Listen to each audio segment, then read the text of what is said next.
Hello super learner, आपलं स्वागत आहे आजच्या मराठी ग्रामरच्या म्हणजेच मराठी व्याकरणच्या लेक्चरमध्ये। आज आपण शिकणार आहोत तो टॉपिक आहे समास। तर इयत्ता 10वीचा जर सिलेबस बघितला आपण तर त्यामध्ये 2 मार्कासाठी समास हे व्याकरण विचारलं जातं आणि 12वीचा जर आपण अभ्यासक्रम बघितला व्याकरणाचा तर त्यामध्ये आपल्याला समास हा टॉपिक 2 मार्क्सला येतो, ज्यामधील एक प्रश्न समास ओळखासाठी येतो तर दुसरा प्रश्न जो येतो ते सामासिक शब्द ओळखा किंवा समासाचं नाव सांगा किंवा 3 ऑप्शन दिले जातील त्यातून समास ओळखा राहील किंवा 3 वरती एक दिले जातील की अव्ययीभाव समासाचं वाक्य निवडा, खाली 3 वाक्य दिले जातील त्यातील निवडा। अशा प्रकारचे क्वेश्चन्स आपल्याला इयत्ता 12वी मध्ये पाहायला मिळतो। तर आज आपण शिकणार आहोत ते आहे समास। तर 10वीचा जो अभ्यासक्रम आहे पाठ्यक्रम आहे त्यामध्ये समास हा खूप महत्त्वाचा घटक आहे, कारण की जे स्टुडंट 10वी मध्ये मराठी घेतात आणि पुढे चालून सुद्धा 12वी मध्ये मराठी घेतात तर समास हा टॉपिक असा आहे की दोन्ही वर्षात काय सेम टॉपिक आहे समास। तर सुरुवात करूया समासचा। तर समास शिकण्यात सुरू करण्याच्या आधी मी एक गोष्ट सांगू इच्छितो की आपला कोणताही मराठी भाषेतील जो शब्द आहे तो 2 किंवा 2 पेक्षा अधिक शब्दांनी बनलेला असतो। कोणताही एक शब्द आहे तो 2 किंवा 2 पेक्षा अधिक शब्दांनी बनलेला असतो। ओके, तर आपण ते शिकणार आहोत समास यामध्ये। तर पुढील 2 परिच्छेद वाचा आणि अधोरेखित व ठळक शब्दातील फरक नीट लक्षात घ्या। राम आणि लक्ष्मण, बघा राम आणि लक्ष्मण 2 शब्द आहे, राम आणि लक्ष्मण। प्रत्येक दिवशी 2 शब्द, प्रत्येक आणि दिवशी। विद्येच्या आलयात 2 शब्द, विद्येचं आलय। जातात व अभ्यास करतात, संध्याकाळी दोघे क्रीडेसाठी असलेल्या अंगणात खेळतात, क्रीडेसाठी असलेलं अंगण, क्रीडेसाठी आणि अंगण। सोमवारी ते ज्याचा कंठ निळा आहे त्या देवाची प्रार्थना करतात। तर इथे आपल्याला काही समासाचे विग्रह दिलेले आहे ते आपण वाचलेले आहेत आणि त्याला अंडरलाईन करून घेतलेला आहे। तर सुरुवातीला मी तुम्हाला काही शब्दांचा परिचय देऊ इच्छितो। आपल्याला समास शिकताना एक पहिलं शिकायचा असतो सामासिक शब्द। सामासिक शब्द म्हणजे काय, तर ज्या शब्दाची आपल्याला फोड करायची आहे, जे शब्द सामासिक शब्द आहे 2 शब्दांपासून बनलेला आहे, जसं राम लक्ष्मण हा काय सामासिक शब्द आहे। प्रत्येक दिवस म्हणजे काय आपण म्हणू शकतो दर दिवशी किंवा प्रत्येक दिवशी। विद्येच्या आलयात म्हणजे विद्यालय हा काय सामासिक शब्द आहे, विद्येचे आलय म्हणजेच विद्यालय, विद्यालय काय सामासिक शब्द आहे। म्हणजे 2 शब्दांपासून तयार झालेला शब्द, 2 शब्दांच्या जुळणीपासून तयार झालेला एक जो शब्द असतो त्याला सामासिक शब्द म्हणतो, किंवा ज्या शब्दाची आपल्याला फोड करायची आहे, उकल करायची आहे, विग्रह करायचा आहे त्या शब्दाला आपण सामासिक शब्द म्हणतो। दुसरा असतो विग्रह। विग्रह म्हणजे सामासिक शब्दाची केलेली फोड, जसं विद्यालय, विद्यालयाचा फोड काय होतो विद्येसाठीचे आलय किंवा विद्याचे आलय। दुसरा एक क्रीडांगण, मग क्रीडेसाठी असलेले अंगण किंवा क्रीडेसाठी अंगण। ज्याचा कंठ निळा आहे असा तो, कोण शंकर, शंकराची जर फोड केली तर आपण काय म्हणू शकतो ज्याचा कंठ निळा असा आहे तो भगवान शंकर। म्हणजेच काय पहिलं एक सामासिक शब्द जो 2 शब्दांपासून बनलेला असतो, 2 शब्दाच्या जुळणीपासून जो शब्द तयार होतो त्याला सामासिक शब्द म्हणतो।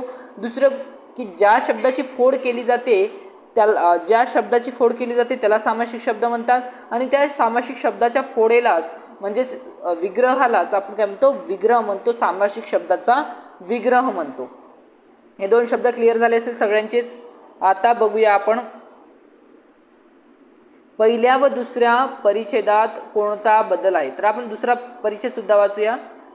राम लक्ष्मण दररोज विद्यालयात जातात व अभ्यास करतात, संध्याकाळी दोघे क्रीडांगणात खेळतात, सोमवारी ते निळकंठांची म्हणजे शंकराची प्रार्थना करतात। तर इथे बघा आपण पहिला परिच्छेद जो वाचला होता त्यामध्ये राम आणि लक्ष्मण केलं होतं, म्हणजे विग्रह केला होता राम आणि लक्ष्मण, परंतु इथे एकच सामासिक शब्द घेतला राम लक्ष्मण।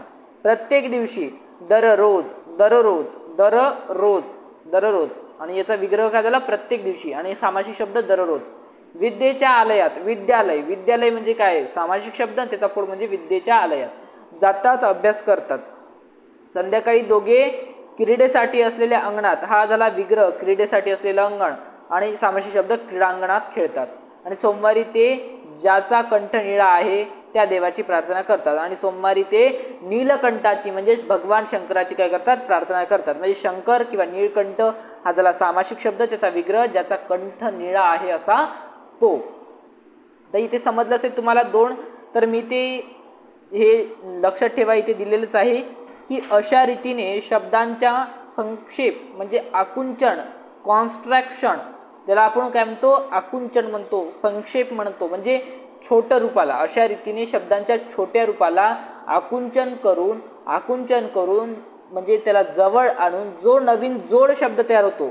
ओके, अशा रीतीने शब्दांचा संक्षेप करून म्हणजे काही शब्द गाळून, त्यातला विभक्ती प्रत्यय गाळून, त्यातील काही शब्द गाळून जे नवीन जोड शब्द तयार होतो त्याच प्रक्रियेला समास असे म्हणतात.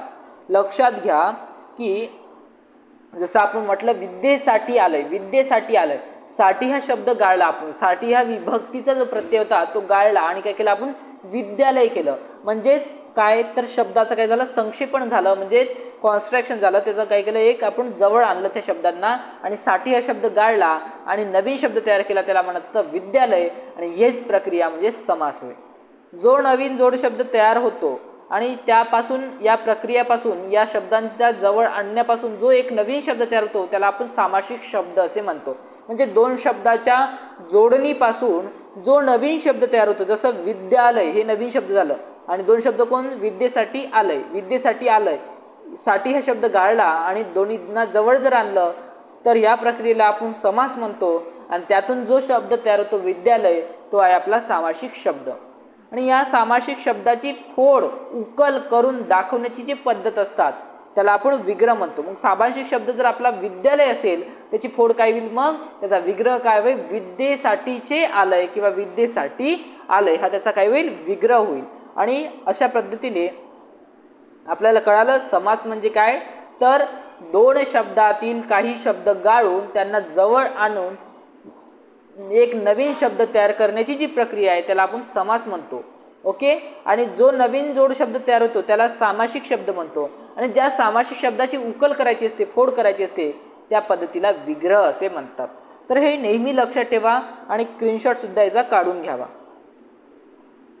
तर आपण दोन परिच्छेद वाचलेले आहे आतापर्यंत, ज्यामध्ये एक आपण वाचला होता की राम आणि लक्ष्मण प्रत्येक दिवशी विद्येच्या आलयात जातात व अभ्यास करतात. तर दुसऱ्यामध्ये आपण वाचलं राम लक्ष्मण दररोज शाळेत जातात व अभ्यास करतात, म्हणजेच विद्यालयात जाऊन अभ्यास करतात. संध्याकाळी दोघे क्रीडेसाठी असलेल्या अंगणात म्हणजेच क्रीडांगणात खेळतात.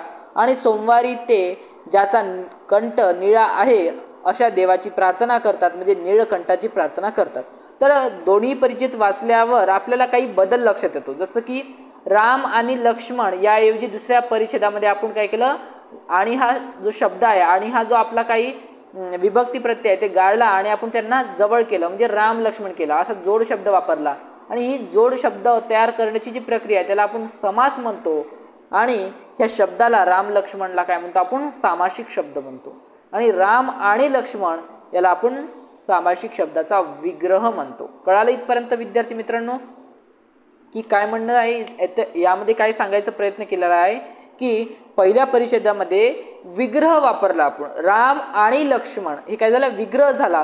परंतु त्यातील विग्रहातील वापरलेला जो अतिरिक्त शब्द आहे आणि तो जर गाळला आणि एक नवीन शब्द तयार केला, म्हणजे त्या शब्दाला संक्षेपलं, तर राम लक्ष्मण असा शब्द तयार होतो. आणि या शब्दाच्या तयार होण्याची जी प्रक्रिया आहे, जी मेथड आहे, म्हणजे राम लक्ष्मण हे आकुंचन पावत आहे, त्या प्रक्रियेला आपण समास म्हणतो. आणि जो नवीन शब्द तयार होतो, जोड शब्द राम लक्ष्मण, हा काय सामासिक शब्द आहे. आणि या राम लक्ष्मण या शब्दाची म्हणजे सामासिक शब्दाची फोड करणे, विग्रह जर केला तर तो कसा होईल, तर तो असा होईल राम आणि लक्ष्मण, हे त्याची काय झाली, फोड झाली, त्याचा काय झाला, विग्रह झाला. विद्यार्थी मित्रांनो इथपर्यंत क्लिअर आहे सगळ्यांचं. दुसरं वाक्य आहे की प्रत्येक दिवशी या शब्दाऐवजी आपण दुसऱ्या पॅराग्राफमध्ये दररोज असा जोड शब्द वापरला. तर प्रत्येक दिवशी हे काय विभक्तीचं काय एक प्रकारचं प्रत्यय वापरलेला आहे, कोणचा, प्रत्येक. तर त्याला आपण आकुंचन पाहून दररोज असा नवीन शब्द तयार केला, या प्रक्रियेला आपण समास असे म्हणतो. दररोज हा आपला सामासिक शब्द झाला, म्हणजे जोड शब्द झाला दररोज. नवीन तयार झालेला शब्द दररोज हा सामासिक शब्द झाला आणि त्याचा विग्रह जर केला तर काय होईल? प्रत्येक दिवशी. म्हणून सामासिक शब्द दररोज आणि विग्रह आहे प्रत्येक दिवशी. विद्येच्या आलयात किंवा विद्येसाठी आलय याऐवजी जर आपण विद्यालय वापरला तर काय होईल बघा? विद्यालय काय होईल? आपलं सामासिक शब्द होईल आणि विद्येसाठी आलय हे काय होईल? त्याचा विग्रह होईल. क्रीडेसाठी असलेल्या अंगणात म्हणजेच क्रीडांगणात, ओके, क्रीडेसाठी असलेलं अंगण किंवा क्रीडेसाठी अंगण याऐवजी जर आपण क्रीडांगण वापरलं तर क्रीडांगण आपला सामासिक शब्द होईल आणि क्रीडेसाठी अंगण हे त्याचा विग्रह होईल. ज्याचा कंठ निळा आहे असा तो याऐवजी आपण नीलकंठ वापरला तर नीलकंठ हा आपला सामासिक शब्द आणि ज्यांचा कंठ निळा आहे असा तो देव हा त्याचा विग्रह होईल. काय होईल? विग्रह होईल. तर अशा प्रकारे आपण काही समास ओळखूया आणि त्याचे डेफिनेशन सुद्धा बघूया. तर पहिल्या याच्यात आपण राम आणि लक्ष्मण बघितलं, ज्यामध्ये आपण राम लक्ष्मण केला सामासिक शब्द, प्रत्येक दिवशीचा दररोज असा सामासिक शब्द वापरला, विद्येच्या आलयात विद्यालयात केला आपण, क्रीडेसाठी असलेल्या अंगणात ऐवजी क्रीडांगण केलं, ज्याचा कंठ निळा आहे याऐवजी आपण नीलकंठ वापरलं. तर दररोज जीवन आपण जगताना आपण असं म्हणू शकत नाही हर एक जीवन जगताना राम आणि लक्ष्मणला आवाज, आपण म्हणतो डायरेक्ट राम लक्ष्मणला आवाज द्या. म्हणजे बोलताना आपण काही शब्द गाळतो, काही शब्द त्यांना गाळतो, म्हणजे काही शब्द आपण वापरत नाही. जसं आपण प्रत्येक दिवशी म्हणण्याऐवजी काय म्हणतो? दररोज या, प्रत्येक दिवशी या म्हणत नाही आपण. त्याचबरोबर विद्येसाठीचं आलय असं म्हणत नाही आपण, काय म्हणतो? विद्यालयात या, विद्येसाठीच्या आलयात या असं नाही वापरत. म्हणजे शब्दांना मोठ्या प्रमाणात म्हणजे मोठ्या रूपात न वापरता त्याचं संक्षेप रूप वापरणे, त्याचं आकुंचन रूप वापरणे, त्याचं कॉन्स्ट्रॅक्ट फॉर्म वापरणे, शॉर्टकट फॉर्म वापरणे, या प्रक्रियेला समास असे म्हणतात. ओके, तर हे जोड शब्द तयार करताना आपण काय केले? तर हे जोड शब्द जे तयार केलेले आहे नीलकंठ, क्रीडांगण, तर हे करताना आपण काय केले? तर आपण जे मधले काही शब्द होते, जे काही मधले विभक्तीचे प्रत्यय होते, सलाते, सलानाते, त्याचबरोबर साठी, प्रत्येक, हे जे विभक्ती प्रत्यय होते ते काय केले? गाळले, त्यांना आपण काढून टाकलं आणि अशा प्रकारे शब्दाची काटकसर केली, म्हणजेच संक्षेप रूप वापरलं, कॉन्स्ट्रॅक्ट रूप वापरलं आणि त्याला सोपं व सुटसुटीत शब्द तयार केला आणि याच प्रक्रियेला आपण समास असे म्हणतो. इत्यादी कळालं असेल सगळ्यांना. आता वरील परिच्छेदातील सामासिक शब्द आणि त्याचा विग्रह कसा होतो ते पाहूया. तर सामासिक शब्द होता राम लक्ष्मण. काय होतं? राम लक्ष्मण हा सामासिक शब्द होता, त्याचा विग्रह करताना होईल राम आणि लक्ष्मण. दररोज हा सामासिक शब्द होता, त्याचा विग्रह होईल प्रत्येक दिवशी. विद्यालय, विद्येचे आलय किंवा विद्येसाठी आलय हा त्याचा विग्रह होईल. क्रीडांगण, क्रीडांगण हा सामासिक शब्द झाला आणि त्याचा फोड केला तर होईल क्रीडेसाठी अंगण. नीलकंठ आणि त्याचा फोड काय होईल म्हणजे विग्रह काय होईल? निळा आहे कंठ ज्याचा असा तो शंकर. ओके, म्हणजे विग्रह आणि सामासिक शब्द.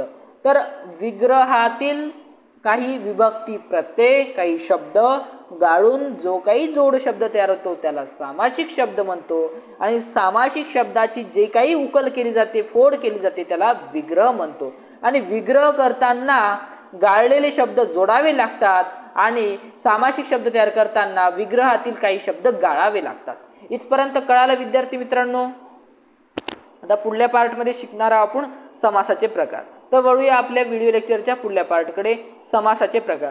तर विग्रहाची जी पद्धती आहे, सामासिक शब्दाची जी विग्रहाच्या पद्धती आहे त्यावरून समासाचे 4 प्रकार पडतात. किती प्रकार? 4 प्रकार पडतात. तर बघूया आता.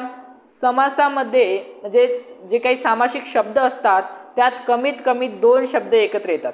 आता जे काही सामासिक शब्द आहे आपले त्यामध्ये कमीत कमी किती शब्द जवळ येतात? कमीत कमी 2 शब्द तरी काय येतात? एकत्र येतात, कॉन्स्ट्रॅक्ट होतात, संकुचितात, आकुंचन पावतात, कमीत कमी 2 शब्द तरी. तर समासात म्हणजे सामासिक शब्दातील कमीत कमी 2 शब्द एकत्र येतात आणि त्या दोन्ही शब्दांना आपण पद असे म्हणतो. काय म्हणतो? पद असे म्हणतो. पहिला शब्द जो असतो त्याला पहिले पद म्हणतात, दुसऱ्या शब्दाला दुसरे पद असे म्हणतो. तर समासामध्ये कमीत कमी 2 शब्द असतो. जसं आपण इथं जर घेतलं राम लक्ष्मण. ओके, राम लक्ष्मण, इकडे लक्ष द्या. राम लक्ष्मण जर आपण शब्द घेतला, ओके, राम लक्ष्मण जर शब्द घेतला आपण, तर त्यामध्ये सुद्धा दोन शब्द आहे. कोणचं? एक राम आणि दुसरं लक्ष्मण. म्हणजे समासामध्ये कमीत कमी दोन शब्द असतात.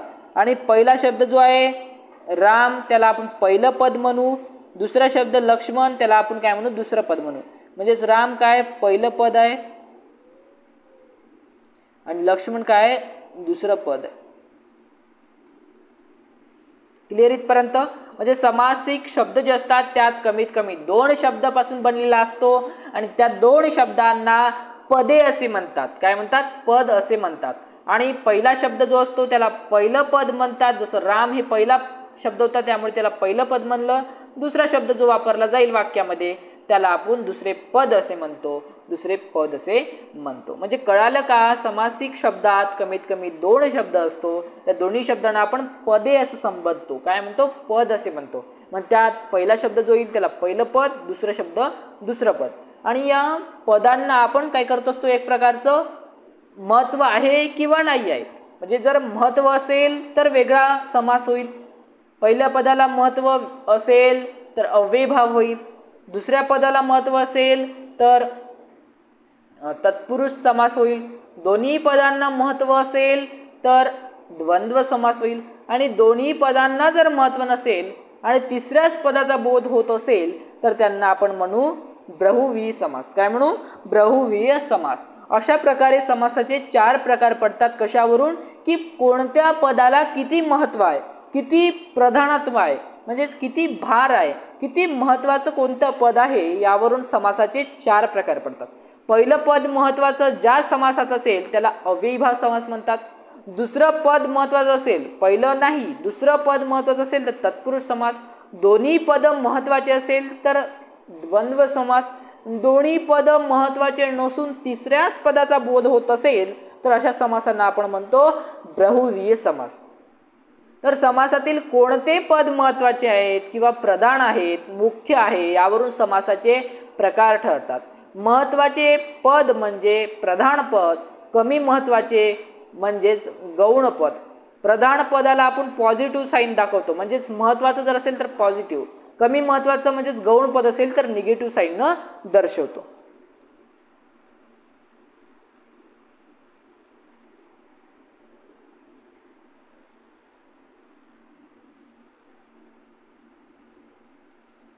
यावरून समासाचे मुख्य चार प्रकार पडतात. म्हणजे कोणत्या पदाला किती महत्व आहे त्यावरून समासाचे चार प्रकार पडतात.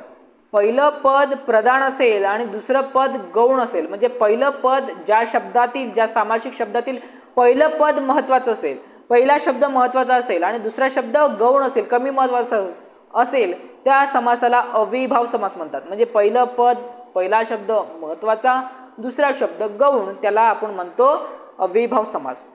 पहिलं पद गौण असेल म्हणजे पहिलं पद महत्वाचं नसेल आणि दुसरं पद महत्वाचं असेल, प्रधान असेल, तर त्याला तत्पुरुष समास म्हणतात. पहिलं पद गौण कमी महत्वाचं, दुसरं पद प्रधान महत्वाचं, त्याला तत्पुरुष समास म्हणतात. नंतर तत्पुरुष समासाचे सुद्धा तीन प्रकार पडतात. एक कर्मधारय, विभक्ती तत्पुरुष आणि द्विगु समास. किती प्रकार पडतात तत्पुरुषचे? तीन प्रकार पडतात. 12वींना तर हे उपप्रकार सुद्धा येतात एक्झाम मध्ये तत्पुरुषचे. कोणकोणते? विभक्ती तत्पुरुष, कर्मधारय समास आणि द्विगु समास. नंतर येतो तिसरं. बघा, तिसऱ्या याच्यात पहिलं पदही प्रधान, दुसरं पदही प्रधान, म्हणजे दोन्ही पद प्रधान आहे तिसऱ्या समासात, त्याला द्वंद्व समास म्हणतो.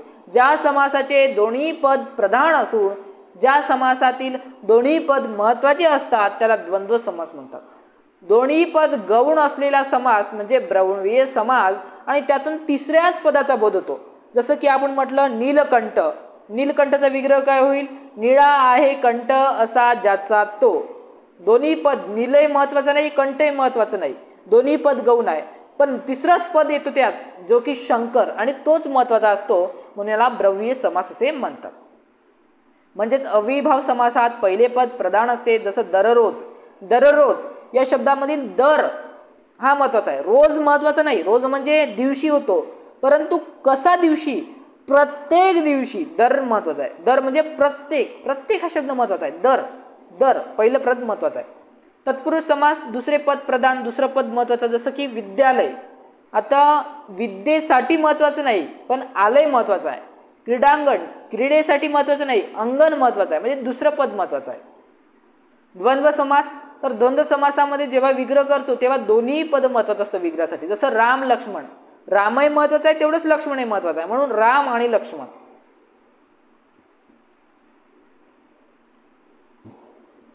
द्वंद्व समासाचे सुद्धा 3 प्रकार असतात. एक इतरेतर द्वंद्व, वैकल्पिक द्वंद्व, समहार द्वंद्व. नंतर येतो ब्रह्वी समास, दोन्ही पद गौण असून तिसऱ्याच पदाचा बोध होतो त्याला ब्रह्वी समास म्हणतो. जसं नीलकंठ, निळा आहे कंठ ज्याचा असा तो, तिसरं पद म्हणजे शंकर. तर या इयत्तेमध्ये म्हणजेच हे टेक्स्टबुक 10वीचं होतं जुन्या सिलेबसचं. तर जुन्या सिलेबसमध्ये फक्त अव्ययीभाव, कर्मधारय, तत्पुरुष समासाचा उपप्रकार आणि द्विगु जो की तत्पुरुष समासाचाच उपप्रकार होता इत्यादी समास विचारले जायचे. परंतु आज 10वीमध्ये आणि 12वीमध्ये सगळे प्रकार आणि उपप्रकार विचारले जातात. जसं मेन प्रकार तर 4 आहे. कोणते कोणते? अव्ययीभाव समास, तत्पुरुष समास, द्वंद्व आणि ब्रह्वी. परंतु त्यामध्ये तत्पुरुष आणि द्वंद्व या समासाचे 3 उपप्रकार पडतात. तत्पुरुषचे 3 म्हणजे कोणकोणते? कर्मधारय, विभक्ती तत्पुरुष आणि द्विगु समास. द्वंद्वचे इतरेतर द्वंद्व, वैकल्पिक द्वंद्व आणि समाहार द्वंद्व असे 6 प्रकार उपप्रकार असतात. आणि 4 मुख्य प्रकार म्हणजे 6 4 10 समासाचे प्रकार आपल्याला या इयत्तेमध्ये म्हणजे 10वी आणि 12वीमध्ये शिकायचे आहे. आणि समास असा शब्द आहे म्हणजे समास असा टॉपिक आहे जो की 2 पैकी 2 गुण मिळवून देणारा टॉपिक आहे. एक वेळा तुम्ही ते जे काही शब्द देणार आहे मी आता जे क्वेश्चन बँकचे जे सोल्युशन्स आहे वगैरे वगैरे तुम्हाला प्रोव्हाइड करेल, त्यातील जर तुम्ही शब्द जर नीट अभ्यासले ना तर ते शब्द बोर्ड एक्झाममध्ये येतात. 2 मार्क फिक्स करणारा हा असा टॉपिक आहे. त्यातील सुरुवातीला बघूया आता अव्ययीभाव समास. अव्ययीभाव समास तर आपण अव्ययीभाव समास जो आहे तो आपण पुढल्या व्हिडिओ लेक्चरमध्ये बघणार आहोत. आणि पुढल्या व्हिडिओ लेक्चरमध्ये आपण 2 समासाचे प्रकार अभ्यासूया. एक तर अव्ययीभाव समास, अव्ययीभाव, आणि दुसरा आहे तत्पुरुष.